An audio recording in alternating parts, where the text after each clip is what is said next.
Hello student. आज के इस वीडियो में हम कक्षा 10 के गणित के चौथे चैप्टर द्विघात समीकरण की प्रश्नावली 4.3 के ही पहले प्रश्न को और समझेंगे। इससे पहले वीडियो में मैंने वैसे पहला प्रश्न का फर्स्ट क्वेश्चन मैं सॉल्व कर चुका हूं, लेकिन आज मैं फिर से ही पहले क्वेश्चन के में जो दूसरा क्वेश्चन है उसके दूसरे पार्ट को ही सॉल्व कर रहा हूँ, जिससे कि आपको यह क्वेश्चन अच्छे से समझ में आ जाए। तो आइए स्टूडेंट एक बार फिर से इस क्वेश्चन को पढ़ते हैं। क्वेश्चन है, यदि निम्नलिखित द्विघात समीकरणों के मूलों का अस्तित्व हो तो इन्हें पूर्ण वर्ग बनाने की विधि द्वारा ज्ञात कीजिए।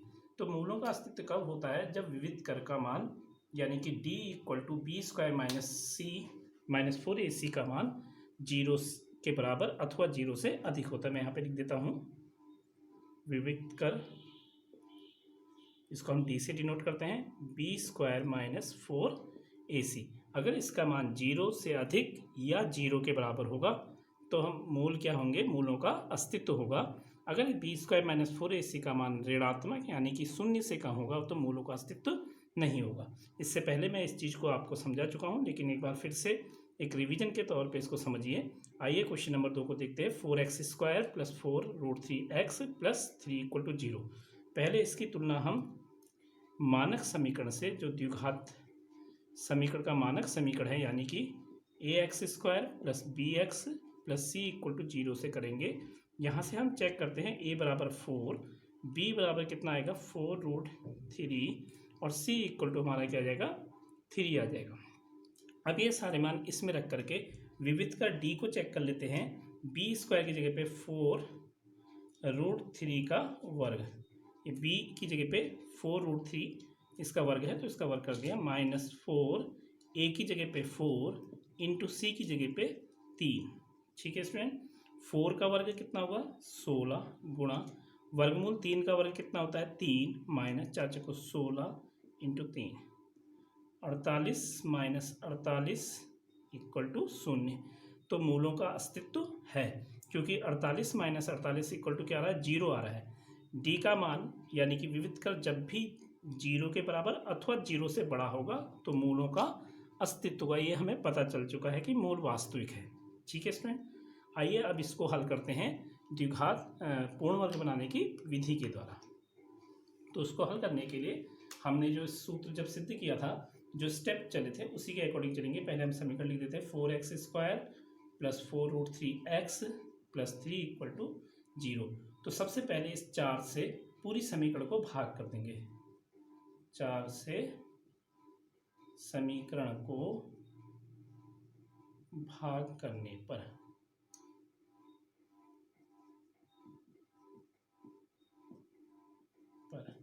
तो स्टूडेंट मैं इसको यहाँ पे लिख दे रहा हूँ। चलिए हम भाग कर देते हैं। तो 4 से भाग करेंगे तो यहाँ पे क्या जाएगा 4, इसको भाग करेंगे तो खाली x² बचेगा, प्लस यहाँ 4 से भागा करेंगे तो वर्गमूल 3 √x, प्लस यहाँ 3 से भाग करेंगे तो 3/4, 0 को भाग करेंगे तो 0 ही रहेगा।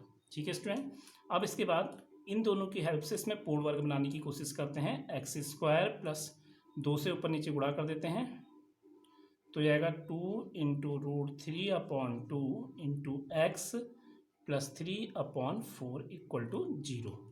ठीक है स्टूडेंट, तो ये हमारा बन जाएगा x² + 2 × x गुणा √3/2। ठीक है स्टूडेंट, अब ये देखिए अगर हम इसको ध्यान से देखेंगे तो x² a² + 2ab प्लस क्या होना चाहिए b² होना चाहिए। तो b² लाने के लिए हम देखिए a² मैं यहाँ पे लिख देता हूँ, a² + 2ab + b² = a + b का होल स्क्वायर जैसा ये बन रहा है।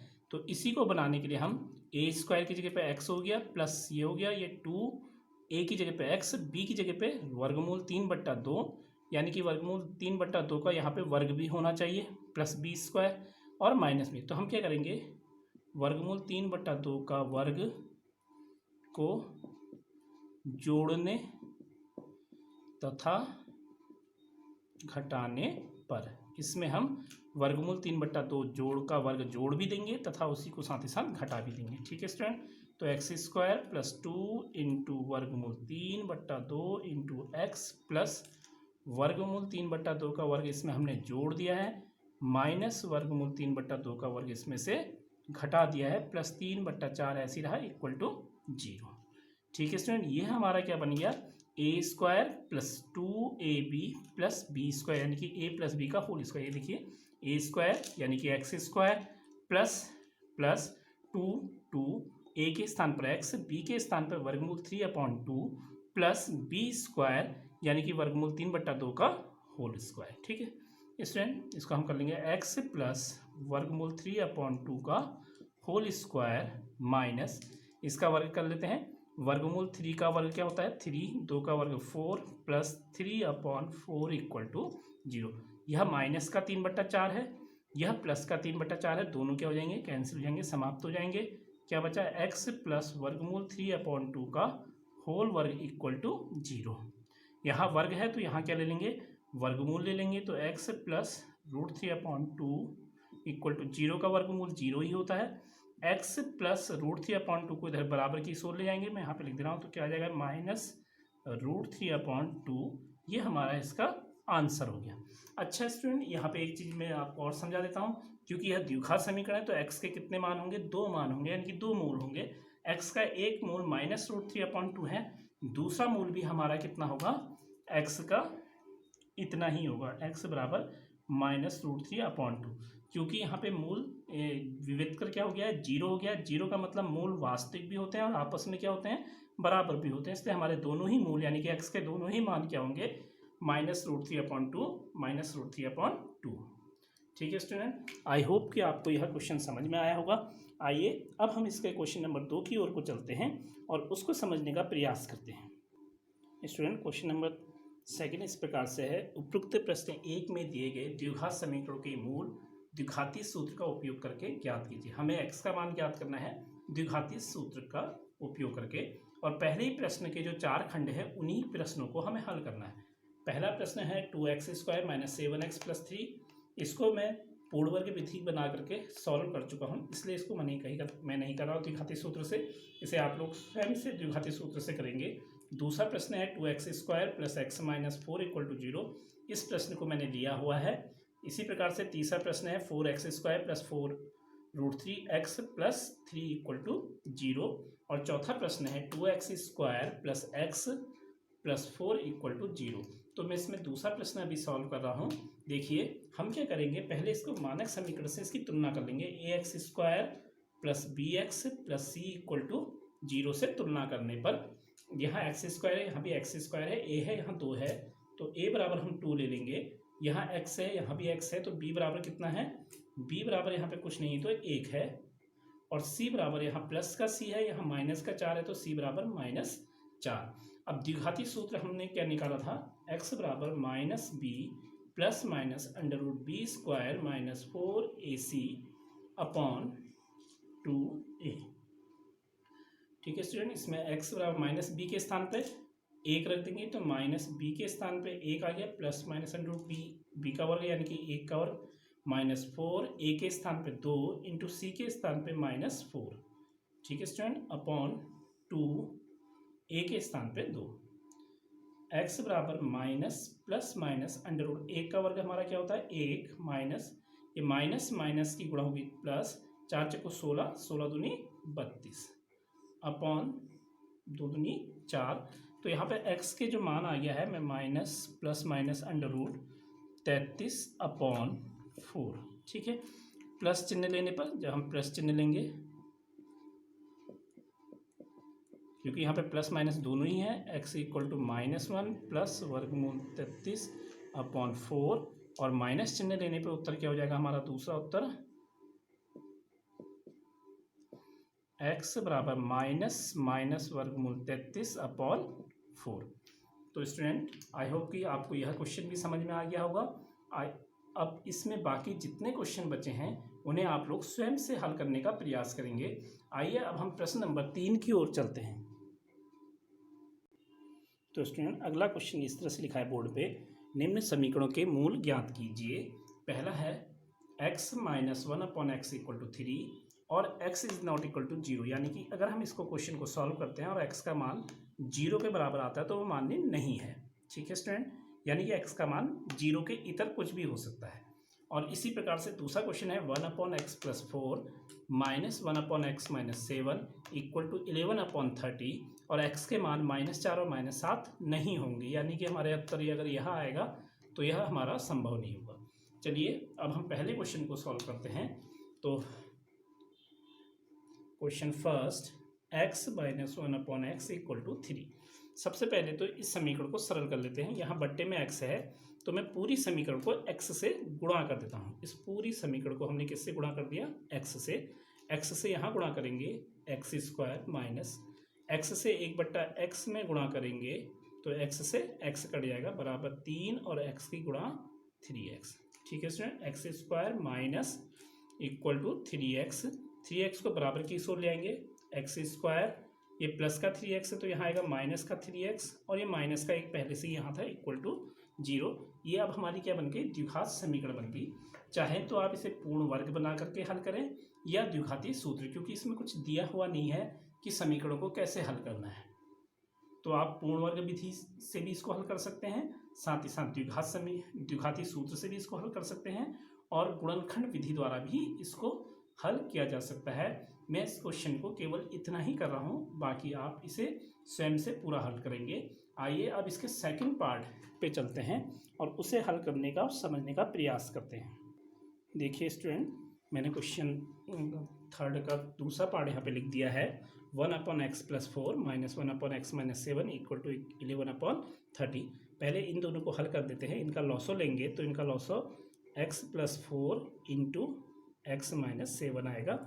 x-7 से यहाँ गुणा कर देंगे एक में, ये x-7 माइनस इससे यहाँ गुणा कर देंगे x+4 इक्वल टू 11/30 आ जाएगा। ठीक है स्टूडेंट, अब यहाँ ऊपर ब्रैकेट खोल देते हैं, इन दोनों के आपस में गुणा कर देते हैं तो ऊपर आएगा x-7, ब्रैकेट खोलेंगे माइनस x, ये माइनस और प्लस की गुणा हो जाएगी तो -4 अपॉन इन दोनों के आपस में गुणा कर लेते हैं, x से इन दोनों में गुणा कर देंगे x², x से -7 में गुणा करेंगे -7x, अब +4 से इसमें गुणा करेंगे तो +4x, +4 से -7 में गुणा करेंगे तो प्लस और माइनस की गुणा माइनस 7×28 इक्वल टू 11/30।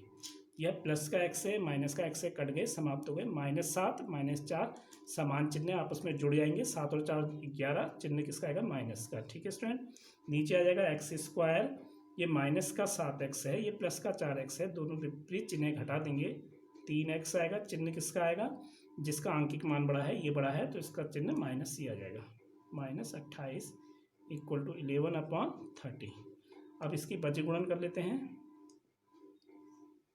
30 से यहाँ गुणा कर देंगे -11 गुणा 30, अभी गुणा नहीं करते हैं इसको, 11 गुणा इससे यहाँ गुणा हो जाएगी x² माइनस 3x माइनस 28, ये 11 से यहाँ भागा हो जाएगा तो और आसान हो जाएगा, -11 गुणा 30 बट्टे 11 equal to x² minus 3x minus 28। इसको हम पहले लिख दे रहे हैं, यह जाएगा हमारा x² minus 3x minus 28 equal to यहाँ 11 एकम 11 -1 बचा, -1 और 30 की गुणा हुई तो -30। ठीक है, -11 से ये 11 एक बार किया, चिन्ह माइनस का आ गया, माइनस और 30 की गुणा हुई -1 की, ये प्लस का है, प्लस और माइनस की गुणा -1 और 30 की गुणा हुई तो 30। -30 को बराबर की ओर ले आएंगे, x² माइनस 3x माइनस 28, ये माइनस इधर आ जाएगा तो +30 इक्वल टू 0। ठीक है स्टूडेंट, अब इसको सरल कर लेते हैं तो हमारी द्विघात समीकरण हमें प्राप्त हो जाती है। तो ये आ जाएगा x² माइनस 3x माइनस 28 और +30, तो x² माइनस 3x, ये माइनस और प्लस दो विपरीत चिन्ह है तो घटा देंगे, 30 और 28 को घटाएंगे 2 आएगा, चिन्ह किसका आएगा? जो बड़ा, जिसका अंकिक मान बड़ा है। 28 और 30 में 30 का अंकिक मान बड़ा है, इसका चिन्ह प्लस है तो +2 इक्वल टू 0। तो ये हमारी द्विघात समीकरण बन गई है। अब इसको भी हम चाहे तो पूर्ण वर्ग विधि बना करके, चाहे तो द्विघाती सूत्र द्वारा और चाहे तो गुणनखंड विधि द्वारा इसको हल कर सकते हैं। ऐसा क्यों है? क्योंकि यहाँ बाय नेम कुछ नहीं पूछा गया है, यहाँ सिर्फ कहा गया है निम्न समीकरणों के मूल ज्ञात कीजिए। तो पेपर में आएगा, अगर आता है कि द्विघाती सूत्र से कीजिए तो द्विघाती सूत्र से करोगे, अगर कहेगा कि पूर्ण वर्ग विधि बना करके हल कीजिए तो पूर्ण वर्ग विधि द्वारा इसको हल किया जाएगा, और अगर कहेगा गुणनखंड विधि द्वारा तो गुणनखंड विधि। अगर कुछ नहीं लिखा है तो आप स्वतंत्र हैं, जो भी विधि आपको अच्छे से आती है आप उस विधि द्वारा इसको हल करेंगे। अभी मैं इस प्रश्न को यहाँ पर द्विघाती सूत्र की सहायता से हल कर देता हूँ। तो इसको द्विघाती सूत्र से हल कर देते हैं। तो इस द्विघाती सूत्र से हल करने के लिए इसकी तुलना हम किससे करेंगे? मानक समीकरण से। ax square plus B X plus C equal to 0। यहाँ देखिए एक्स स्क्वायर है, यहाँ भी एक्स स्क्वायर है, ए है, यहाँ कुछ नहीं तो यानी कि 1 है, तो a बराबर 1।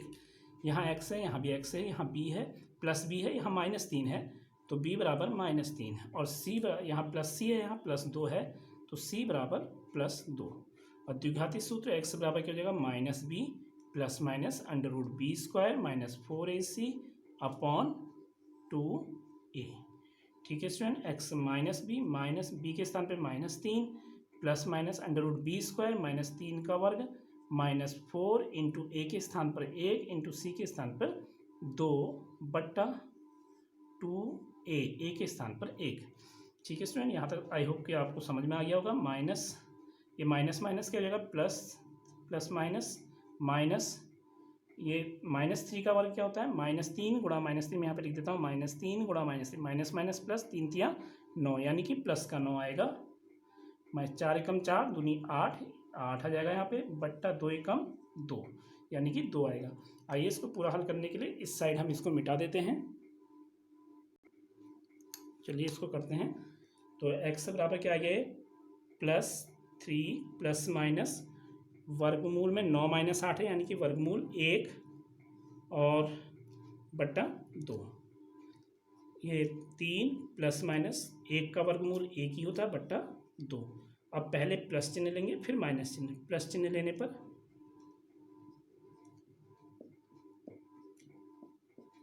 x बराबर प्लस चिन्ह लेंगे तो 3 + 1/2 यानी कि 4/2 यानी कि 2। और माइनस चिन्ह लेने पर x बराबर 3 - 1/2 यानी कि 2/2 यानी कि 1। ये हमारे क्या हो गए? आंसर हो गए। आई होप कि आपको ये क्वेश्चन समझ में आए होंगे।